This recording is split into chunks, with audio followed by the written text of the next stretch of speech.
සෝතාපන්න, සකු르දාගාමි, අනාගාමි, රහත් කියන්නේ මට්ටම් හතරක් නෙමෙයිනේ. එතකොට මේ මට්ටම් හතර තුල අපට පට්ටමක් නෙමෙයි ඒක. අවබෝධයක්. මේ පඨවි ආපෝ තේජෝ වායෝ කියලා කියන මේ සතරමා භූත පිළිබඳව අටගත්තා වූ යථාභූත ඥානයේ මට්ටම් හතරක්.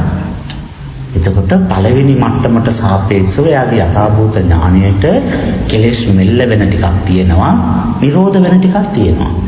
දෙවෙනි අවබෝධය එනකොට තවත් උන්ට යථාභූත ඥානෙ දැනෙනවා ඇට සකු르දාගාමි. එතකොට වැඩිපුර ටිකක් නිරෝධ වෙනවා, අරකට වඩා වැඩිපුර ටිකක් මෙල්ල වෙනවා. අනාගාමී වෙනකොට තවත් ගැඹුරින් යථාභූත ඥානය දැනෙනවා. ඒ නිසා 75ක් විතර නිරෝධ වෙනවා, 75ක් විතර මෙල්ලක් වෙනවා. රාහත් ඵලයේදී සියලු කෙලෙස් නිරෝධයටපත් වෙනවා, සත්ත්ව ස්වභාවය සම්පූර්ණයෙන් දිය වෙලා යනවා.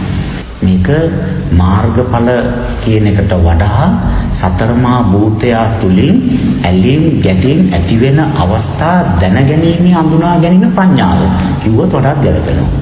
මෙන්න මේ කනුව නිසා මම කොතනින්ද අහුවෙන්නේ? මේක තේරුම් අරගෙන බේරිලා ඉන්න පුළුවන් නම් අන්න ඒක තමයි ඥානය.